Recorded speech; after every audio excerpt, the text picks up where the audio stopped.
Joan Griffin, and this is Reading in the Wild. Welcome back. I have two books that I'm excited to share with you today. I've got Kim Stanley Robinson's The Ministry for the Future, and I've got Kay Smith Blum's book, Tangles. Though one is set in the past and one in the future, though one is historical fiction and the other is a near-future speculative science fiction, they have a very common thread that I think makes them a good pairing. I'm going to start with Tangles, the one set in the past. It's historical fiction, it's a mystery, it's a thriller, there's a couple of drip drops of a lovely romance, but it's based on actual historical events, which makes it, in my mind, even scarier than if she had made the whole thing up. It's set in Washington State, near the Columbia River, where during the 40s and 50s and into the 60s, the U.S. government had a secret facility where they were creating the ingredients, refining the ingredients for atomic bombs. In the 40s, they were rushing to beat the Nazis in Germany in creating the first atomic bomb. So they weren't real careful about what they did with the waste, the extras, and just sort of tossed it here and there and stored it here and there. In the 50s, the post-war era, they were in a huge rush to beat the Soviet Union in the arms race. And so again, they were just being rather careless with the waste. After all, they were trying to protect the American people from enemies abroad. Unfortunately, that waste, those storage places, came to be a real problem. And like that old movie Silkwood or the other one about Erin Brockovich, somebody discovers that the storage places are actually leaking. And they're leaking into the creeks that feed the Columbia River, and it's flowing down the Columbia River into the ocean, and it's poisoning all sorts of animals, all sorts of species. The actual trigger for people really deeply investigating is a whale that washes up on the beach and turns out to have a high level of radioactivity in it. Anyway, we have a nurse, a lab worker, a secretary, a scientist, people who are coming together to work on, one, solving the mystery of where is this coming from and who's making these decisions and how do they stop it, and then secondly, working on how to stop it. But like I said, the scariest thing about this thriller is that it's based on real events. Kay Smith Blum, the author, got really interested in this topic. The trigger for actually writing this book was some news stories up in Washington in recent years about some leaking storage facilities that were not being addressed and the trauma that it was causing and the health issues that it had been causing. And so she started to dig into it. After you read the book, if you're more interested in what went on and continues to go on, you can Google it, and there are huge stories, some of them historic, some of them current events that go into this. But I think her delivery of this story is so attention-grabbing, so full of interest, that it might be the better way to learn how to do this. I wanted to read you one review of this book that I thought would be helpful. And this is by Kevin O'Brien, who is himself a New York Times best-selling author. He writes, in her knockout debut novel, that's right, this is a debut novel. This is Kay's first book, and it's such sophisticated writing with braided threads of the storyline and really well-crafted revealing of different events in the story that you would never know this was her first book. Okay. In her knockout debut novel, Tangles, Kay Smith Blum sheds new light on Hanford, skillfully blending historical details and nail-biting success. Smith Blum weaves a harrowing story that unfolds across 2 decades with 2 complex protagonists you can really root for as they fight against a powerful government-backed system. Timely as ever, Tangles is fast-paced, compelling, and unput-downable. I don't know if that's a word, but we all know what unput-downable means. So I highly recommend it. Just as a little side note, I have met Kay, the author of this book, because we share not only a publisher, but we share a narrator. Her audiobook, available on Audible, is the same, is narrated by the same person, Anna Crow, who narrated my own book, Force of Nature. And Anna is just a superb voice actress and does just this amazing job. So if you, like me, read a lot of books with your ears these days while you're walking or driving or folding the laundry, I can highly recommend the Audible or the audio version of her book. Okay, now I want to share with you the contrasting story in this book, The Ministry for the Future by Kim Stanley Robinson. Now, Kim Stanley Robinson is a famous author. He's written a dozen or more books. He's most famous for his Mars series. I think one of them has even been made into a movie. Now, where he grew up in Southern California, but now lives right here in the neighborhood in Davis.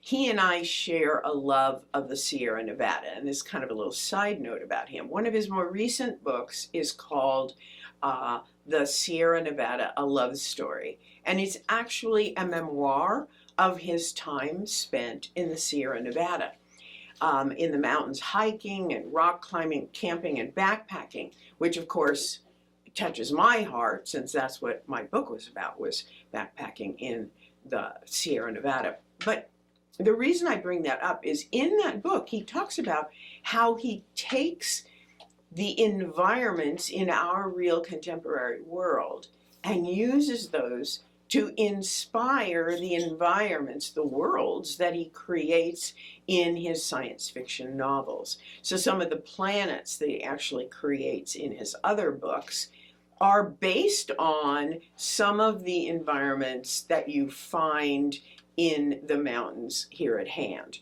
I don't know that that is particularly relevant to this book, but I just thought it was an interesting fact about this author and the way he writes. So this book is actually set in the near future, in the next couple of decades. And the Ministry for the Future is an international organization. If memory serves, it's a UN committee, but I'm not 100% sure on that. But the book starts with this amazingly realistic scene. It's set in India, and you have a U.S. Worker that's over there working in a community of great poverty, trying to help out. And the wet bulb temperature reaches a new high. What is a wet bulb temperature? It's when the temperature, Fahrenheit or Celsius, combined with the humidity, both are so high that human beings can no longer perspire. They can't sweat in order to cool their inner body temperature. and then the body starts to overheat. So the temperature, the wet bulb temperature was so high, the humidity and temperature were both so high that it had reached that point. And this was in a poor community that didn't have air conditioning, that didn't have refrigeration, so there was no way to relieve the suffering. But the American worker had a little AC, and he had a little refrigerator, which he shared with his neighbors until the AC went out.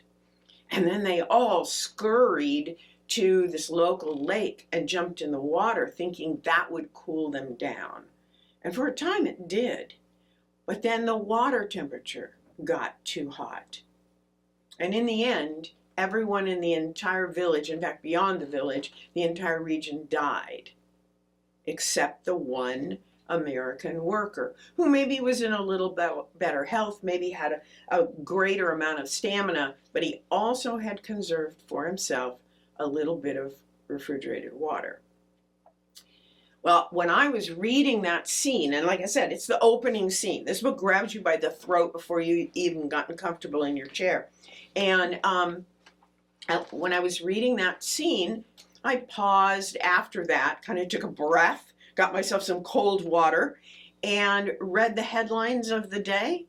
And there was a heat wave in Pakistan that very week that was only a couple of degrees cooler than the temperature in that first scene of the book. And it was like in my face, very realistic. And that's the thing about this book.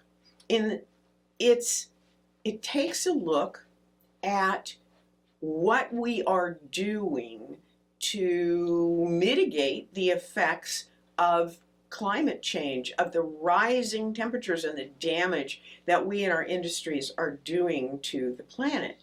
But it doesn't make stuff up. You know, his books about Mars, yes, it's based on science, but he has to make a lot of stuff up too, because who knows what's really going to happen in 20 or 40 years from now. But in this book, when he has these members of the Ministry for the Future traveling around the globe, trying to find places where people are working on possible solutions, things to slow the heating down, ways to save humanity, what they're actually seeing in the book are actual experiments that scientists are doing right now based on actual theories about ways to slow down the heating. And that's why it receives such great praise. On the front of the book is one quote. It says, "The best science fiction novel I've ever read." So I want to read you a review by Ezra Klein. He writes, "If I could get policymakers and citizens everywhere to read just one book this year, it would be Kim Stanley Robinson's The Ministry for the Future." Bill McKibben, what some people call the king of environmentalists, in his recent book that just came out weeks ago called Here Comes the Sun, about solar energy, he describes this book as the most accurate, the most scientifically factual science fiction book ever written, and he's a big proponent of it as well. So those are some big names. So if you don't agree with me, you can agree with them. One of the reasons I put these two books together is I felt like they focused on the impact that mankind has had on the environment, on the world, and as a result on each other and our health and our future. One looks at historical past events that were mostly hidden and give us a really good example of what carelessness and mindlessness, how much damage that can do, and that we really need to pay attention to what we're doing now, not wait until the damage is done and then go back and try and fix it. But the fact that it's based on real events, to me, is important. And the same way, though Ministry for the Future takes place in the future, it too is based on scientific fact, actual experiments that are going on, and it kind of shows a path of a way that we maybe could do a better job in the near future of solving or preventing problems rather than reacting, maybe even waiting decades to react to them. So both of them are really very realistic. Both of them are thrillers.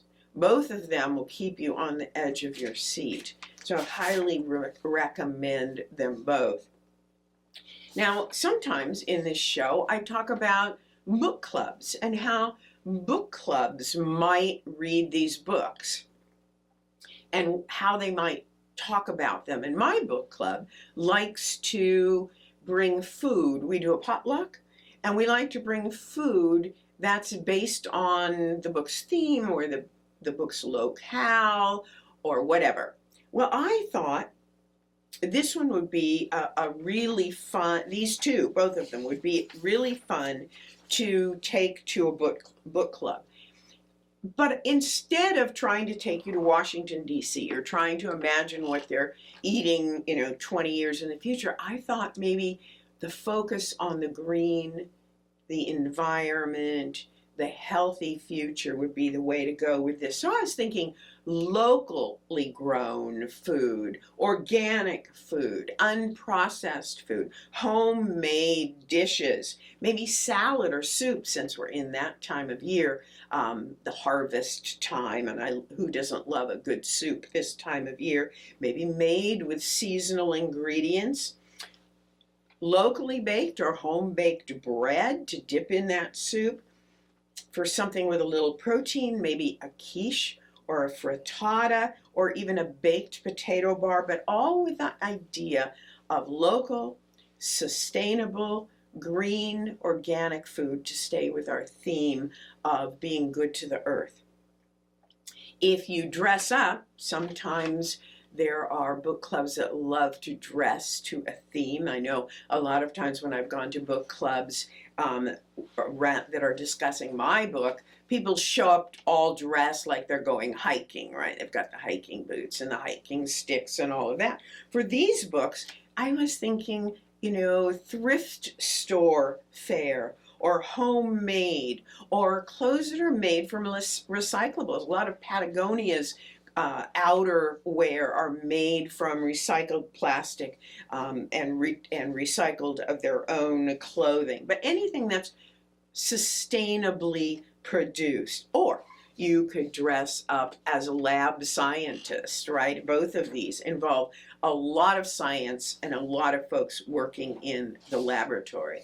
Anyway, I think that would be really fun. I know that both of these books would generate a lot of really good conversation in your book club, lots of what ifs, a lot of how can that be, a lot of imagine having to live there, a lot of really good discussion about the contents, but a lot of really good discussion about how the author takes a certain tactic in revealing slowly, drip by drip, the information in a thriller. Because that's what you have to do in a good mystery thriller, is just drip in the information, respect your reader, and allow them to take the journey with the main characters in the story of discovering things a little bit at a time.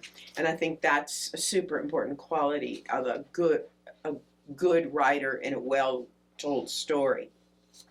So I want to remind you that all of these books that I talk about, I am taking from the Read Your Way Through Earth Month. That's April of 2025 that I put this calendar together. 30 books, 30 days, all across different genres, but with a main theme of Earth and the environment. And I've been choosing the books each month from that list. I'm in the process right now of curating the list for 2026. And so when we get into the new year and we start talking, I may start dripping in some clues about what's coming in the next list. In the meantime, you can get that list on my website.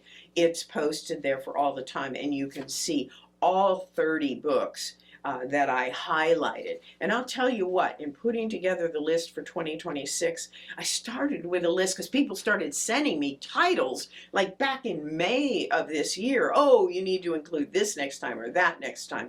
And I had my own list I was collecting. I ended up with a list of almost 100 books that I had to sort through and choose what I considered to be not just 30 really good reads, but 30 really good reads that had a nature and environment theme, but also were spread across a bunch of genre, from mystery, thriller, like today's books, to historical fiction, to nonfiction, to memoir, just all across the spectrum. So anyway, it's been fun. And the list, it has been finalized. It's at the graphic designers right now to put the new calendar together. I want to share with you next month on this show, I'm going to be talking about two very different books again. I'm going to be talking about Robin Wall Kimmerer's Braiding Sweetgrass, one of the sweetest, most lovely books about science and culture that I've ever read in my life, and Ben Goldfarb's Eager, which is all about beavers and why they play an important keystone role in the environment. So I've been Joan Griffin, or I am Joan Griffin, and this has been Reading in the Wild on Auburn Community Television. Thank you so much for joining me.